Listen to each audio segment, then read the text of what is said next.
Welcome back to the Outlaw Ranch.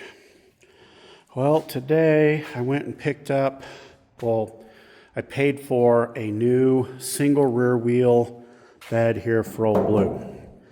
So I picked it up at one of the local auto salvage yards. I'll go pick it up next week because they actually do all the removal and stuff for you. So today is going to be a little bit of rinse and repeat. I thought I would try to fill in some more of these holes here on the back of the step side. And we'll try these ones here that are easier to get to.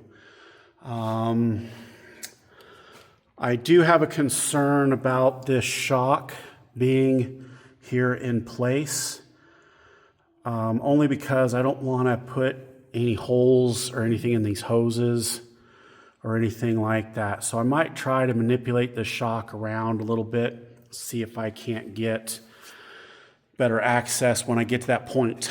But for right now, I'm going to start trying to clean up these holes here and see if we can't get some of these easier ones here done and filled in. Then maybe we'll try and start back here where it's kind of a mess and see what I can get done here. So stand by, folks. I'm going to go get the grinder. We'll get some work done, and I'll bring you back once that's accomplished. Stand by. All right, y'all. You can see I've got some of these holes here cleaned up. I didn't get real carried away with cleaning these holes up here. And what I did was I've got this 3/8" rod. That's the smaller holes here that I have. And I just used one of my welding magnets there to hold it in place. And then I come to the inside of the frame here. And all I'm doing is I'm putting that so that it's flush with the inside. You can see that.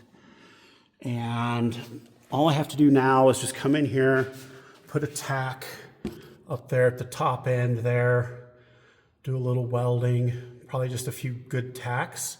And then I'll come in here with probably my little air die grinder with a cutoff wheel, and I'll just cut it off flush and then finish welding it. So stand by. I'm going to get this tacked in and we'll go from there. All right, y'all. As you see, that's tacked in there. So I'm going to come in here now with my little die grinder and cutoff wheel. We're going to cut this off, and then we'll finish welding it, and then we'll grind it flat. So stand by, a little bit more work to come, and we'll see you guys in a minute. All right, y'all, we got a couple of these holes filled. I'll take you in here so you can see them. There's both of the holes that are filled. You can see I got a lot to go. And it is a very slow, tedious, multi-step process. You go in there, you clean up the metal around the holes, get the rod, stick it in there so it's nice and flush, find a way that the magnets will hold that rod into position, put a couple of tacks, remove the magnets, cut it off as flush as you can, finish welding it, then grind it smooth. And it's a lot of back and forth between tools and such, so I won't bore you guys with the rest of the process. I hope that this may help some of you.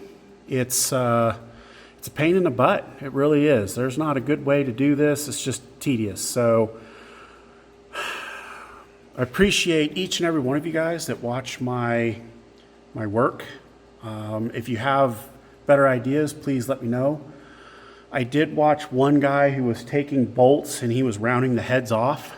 Then he was sticking what was left of the head in the hole, welding it up, cutting it off, and then grinding it flat. And I thought about doing that because I do have a few bolts, but it seemed a little wasteful. So especially when this rod is pretty cheap, and I think it's a better way to go. It's the exact size of the holes. So to the subscribers, to the non-subscribers, sorry, I appreciate each and every one of you guys. I hope you all have a great day. And as always, like, share, comment, and subscribe, and we'll catch y'all in the next one. Thank you.